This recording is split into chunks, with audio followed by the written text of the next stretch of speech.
We are live right now here with my man Ray. What's up, brother? Hey, what's up, Nathan? Good to be here. It's a pleasure. Dang, man, look at that studio you got going on back there. That thing is that what is that? Is that your studio? Yeah, my wife set it up. She's a professional photographer. I'm trying to do the course recording right now, so it's a lot of stuff. Oh, dang, bro. Yeah. You looking legit back there. Look at my screen. Yeah. I got a fake background. You got a real one. That's cool. Yeah. So that thing cost me a lot of money. That TV thing. You said the TV costs you a lot?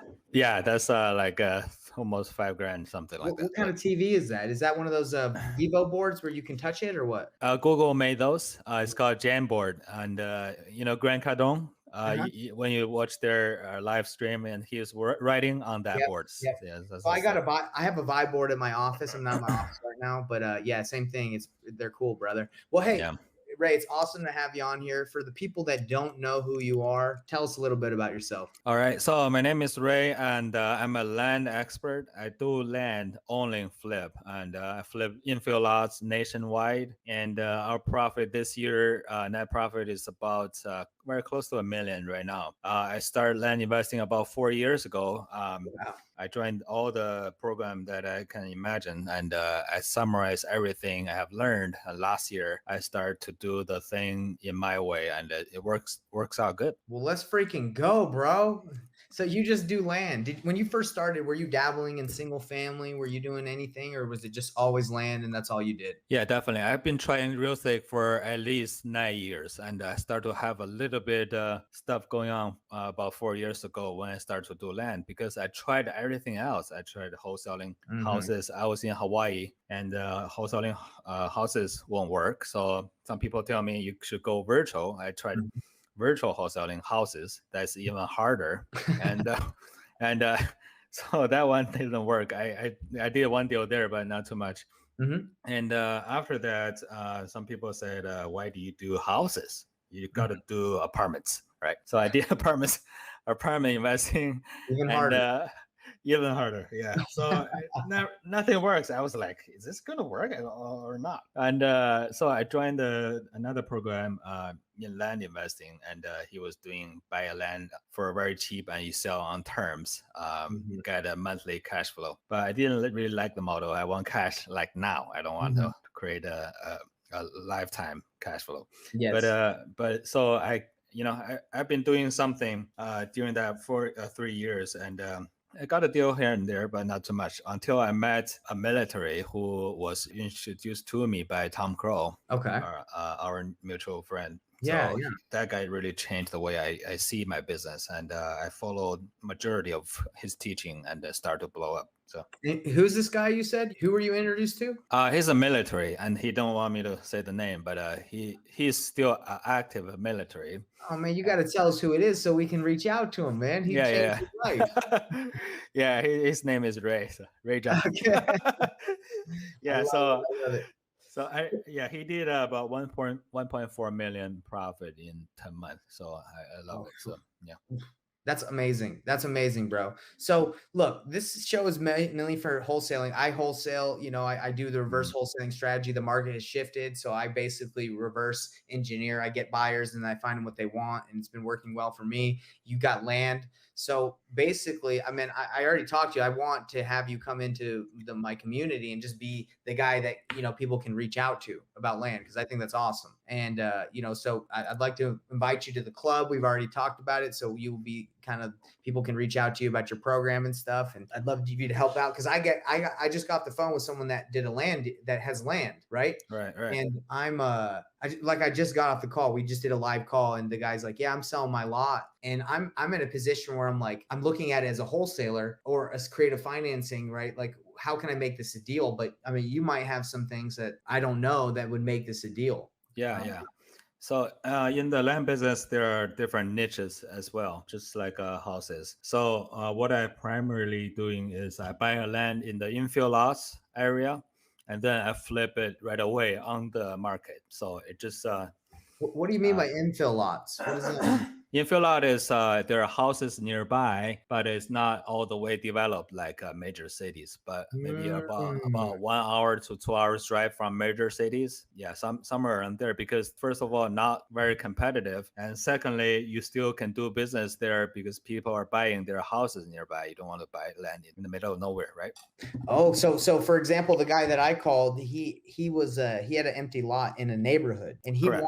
he wanted like close to he wanted retail obviously for his land, and he's like, yeah, people want to build in this neighborhood. It's a great lot, so you don't really Mm. mess with that. Like you don't go to like a really developed city like Atlanta and then buy the lot that's not developed yet. You don't really do that. I don't buy in major markets such as Atlanta, but I will go to 30 minutes or 1 hour away from Atlanta because when Atlanta start to get expensive, where do people move out? They'll Mm. move to those places. Do they mind driving an hour to go to work? Probably not. So they will still buy. Oh, I Yeah. love it, man. So, is this a strategy that you were taught, or do you just figure this out over time? How did this come Yeah, about? yeah. So my friend, the military guy, taught me that, and I changed it a little bit and how to really do that in a massive scale. And we have a system that you can find the exact market of those secondary markets, I guess. I love it, brother. I Yeah, love it. So then you find these markets, you market to them, you call them, you buy on terms or you buy it on cash? buy on cash, and we do a direct mail to them with the offer on there. Normally, the offer price will be about 40 to 50% of the sold price nearby. Okay. Yeah, Okay, yeah. so you mail out the offer, and then once you mail out the offer, they call you back if they're interested, right? No, normally the people who call us back, they already know the offer price. If they call us, we already have a discount motivated seller, and Yes. then we negotiate again so we can get an even deeper discount, Okay. and then we buy. Then you buy it. Do you buy it and you say you buy it with cash? I buy with cash, yeah. Is it your cash or is it whose money is it? I started with my own cash, but I started with $10,000 because it was all in my mind as a theory, right? I didn't know if it worked or not. So Okay. I told myself, this is 10 grand. I'm gonna spend this much. So I did that, Mhm. and I got my first deal for 6,000 and put that in, and that 6,000, I got a good deal on that. I sold it for 55,000 about a week later, something around there. And how do you resell them? You list it with a real estate agent Yeah, and put it on the MLS. and people buy it. People buy it right away. Yeah, it's cheaper than houses, right? Wow. Yeah. I got to start this, huh? Why not? I mean, you can do it nationally. So Yeah, I mean, it sounds like a good strategy. So you help people find the markets, the secondary markets, not the primary markets, but the secondary.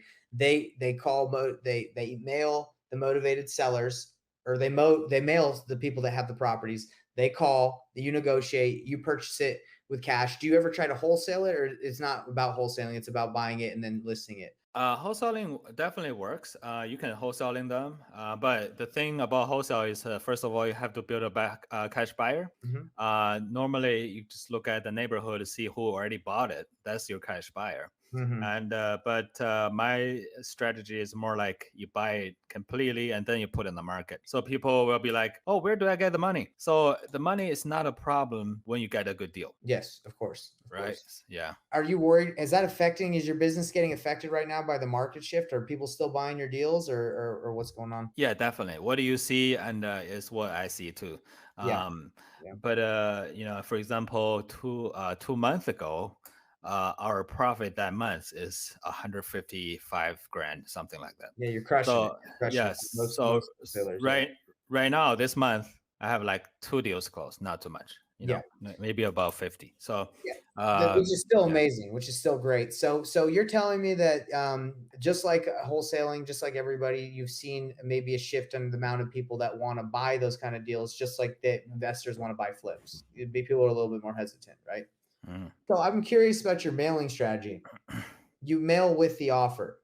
Have you tested not mailing with the low offer and just mailing to see the difference? Or what's the difference with mailing without an offer and mailing with an offer? I guess is you can find out what fits you the best because my style is I don't want to like be on the calls with the seller all day long with Mhm. non-motivated sellers, right? Right. And if you send a neutral letter with no offers, the people will call you like crazy. You got to figure out who is motivated, who is not. And of course, you can get deals there, But as for me, it works best is I want to work on this business as minimum as possible because Mhm. I have this coaching business right now. So Of I don't course. want to spend more than 3 hours every day on this. So I just mail the offer letter. I tell my student, this is your offer letter. It's like a little armies. They kill the non-motivated sellers. It's true, bro. Man, so Yeah, that's so cool. I think it's a great idea. So, okay, so you do the offer so you don't have to mess with a bunch of calls. correct.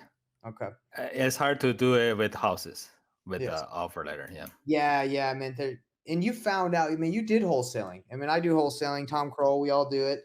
That's how we Mm. met, but you found this little niche that you like more. Why don't you think more people do it? I think right now, actually, there are more people doing that than like when I first started because people Gotcha. start to realize, oh, land is, you cannot build a house without a land, right? So you gotta Mhm, buy land. And of course, the land value jumped because of our economy. Right now, it's dipping a little bit, but it mhm. jumped already. So people start to realize, oh, my land is valuable. So there are Yes. Yeah. people start to get into the business more and more. That's awesome, man. I freaking Yeah. love it. And I think it's a great strategy to have because to be real, I don't see myself as a wholesaler. I don't even think wholesaling should be a business that people do, like specifically, like only. If you're only wholesaling, I think that's a mistake. I think you need to be able to do all strategies, right? Like, so land, you need to be able to do fix and flip, seller Right. finance, novation, like whatever comes your way. Obviously, you have to be specific with your marketing, but Mm. you need to be able to do everything. That's my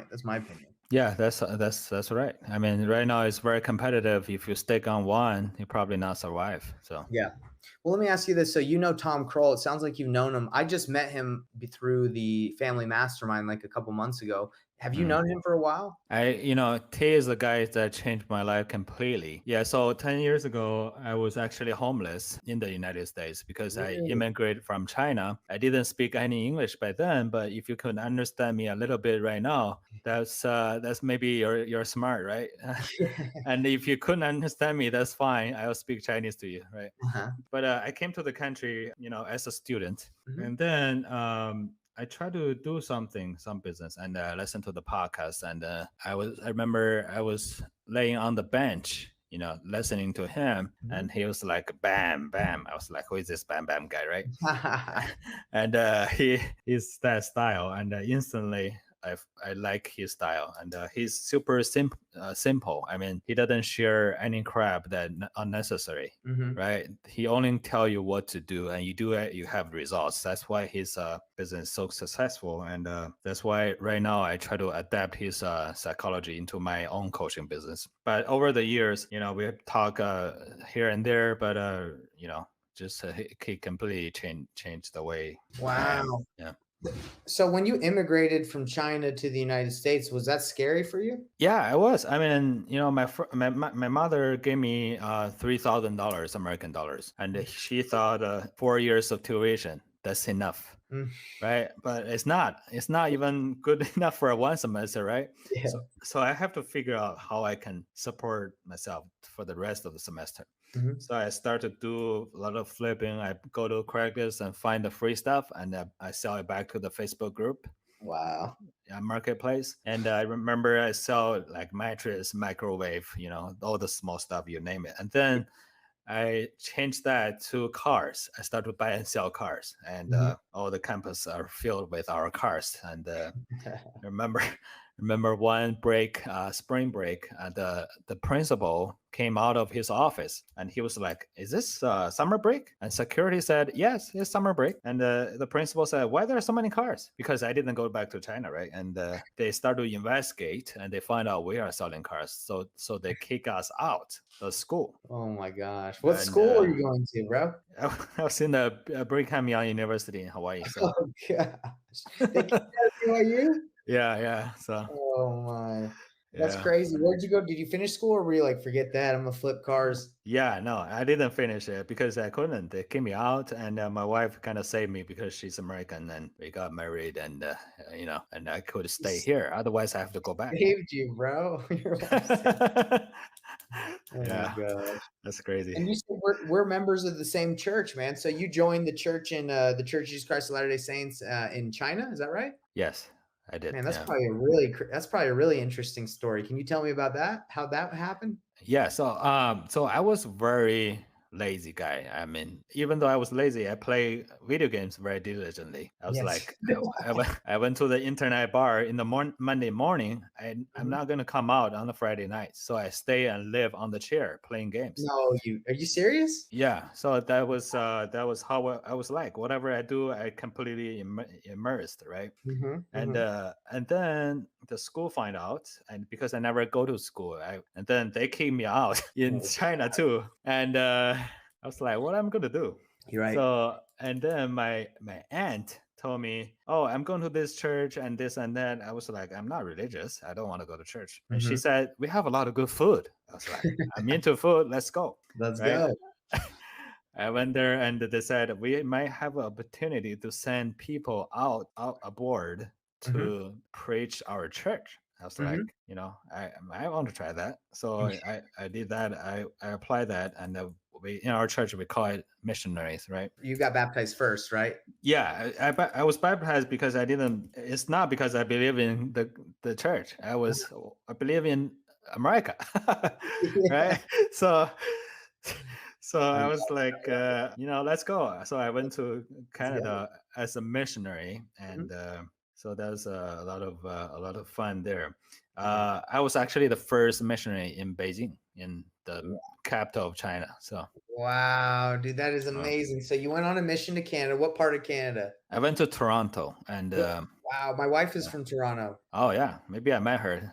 Yeah, were you specifically in Toronto or were you up north or what I'm part? in nearby, not in Toronto. I wish I was in Toronto because that's a very intense Yes. Chinese community. But I was in Hamilton, London, and Kitchener or whatever. It's Do you yeah. know, so she was raised in Lindsay, and then there's Peterborough, I think Whitby. Do you know those areas or is that kind of a little No, that's the west side. I was in the East Mission. so Yeah. she's actually 2 hours north of so she's like more I think it's Muskogee or I can't remember, but Mm, it's just up north. So that's cool. yeah. That's cool. So I learned all that negotiation stuff during that time. Did you Uh, learn be- English too? Yeah, I learned a little bit there because when you go to like serve a mission like that, you Mhm, practice a lot of negotiation. You try to initially talk to a stranger and mhm, invite him to listen to you, right? mhm. Right. Yeah, that was very hard at the beginning. All I did at the beginning is, "Hi, my name is Ray," or whatever. My name is Elder something. Yep. Do you have a phone number?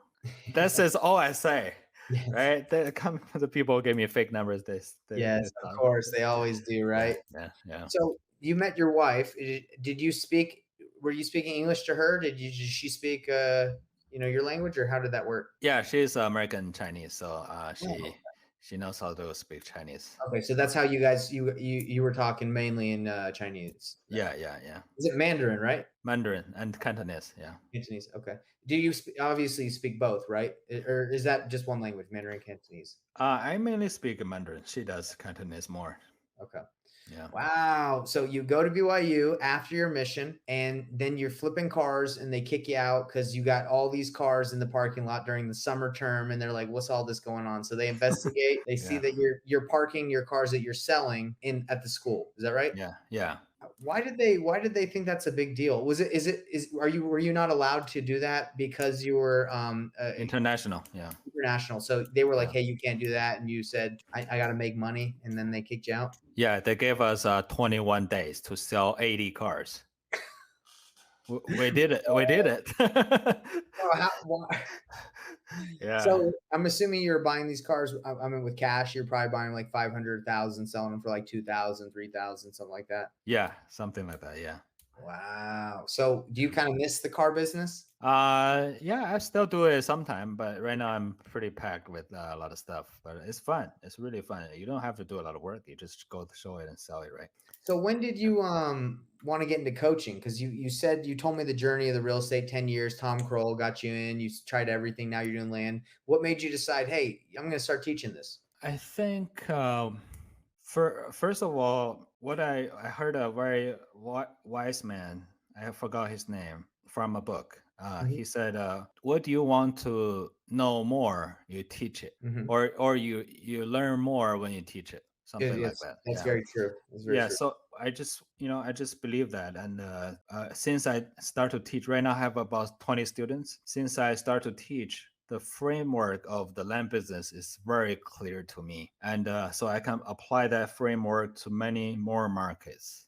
That's amazing. Yeah, That's yeah. amazing, man. I think that's great. And I would, like told you at the beginning of our call, I'd love to have you in my community to kind of help and then maybe filter some people to you that want to get into that business. Because for me, there's an abundance mentality. If I can help you get more to help more people in land, I mean, I think wholesaling, fix and flip, all that stuff. I think you need every tool. That's the way I see it. I mean, you got to obviously know how to when you market specifically go after some. You got to be targeted, but Mm, if you know, like, and it's not even about knowing everything, it's about who you know or who knows you, right? So, for example, Ray, if I find a deal like that outside, I can hit you up and we can do a deal together. You can help me through it. I can learn that way. So that's what I'm trying to build in the Investor Thrive like community is like you don't have to be the expert at everything. You just need to be around people that are so that you can network and they can help you out and you can do deals and it's give and take, right? Like you're mm. giving to the community, they're going to give back. That's the vision I have for this. That's awesome. Yeah, you're kind of building a platform and can help different kinds of people. Exactly. Yeah, that's awesome. That's the goal, man. Because I know for myself, like I can't be the expert. I can't be the jack of all trades to everything. Because then you're not. If you're good at everything, you're like okay, right? But you got to be good at one thing,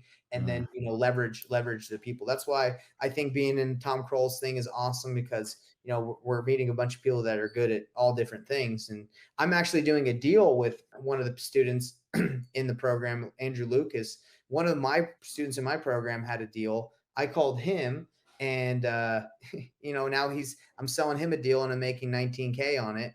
And I'm splitting it with my students. So just through the network, you're able to do so much. And I believe, we can do that with you as well. Absolutely.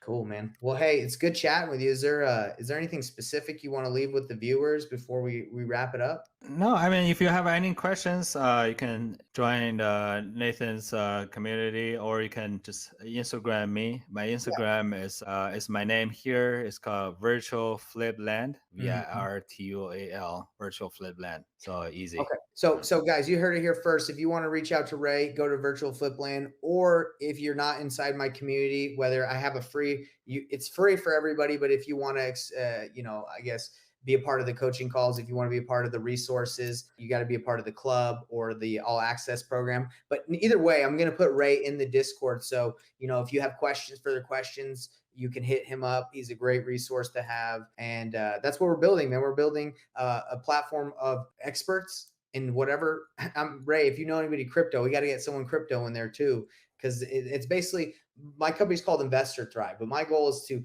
anything investing.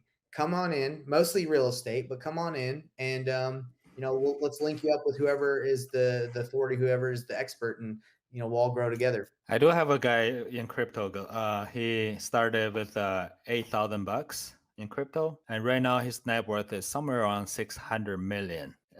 Get out of here, bro. Crazy, man. Do we need to Yeah, bring him in the community? of course.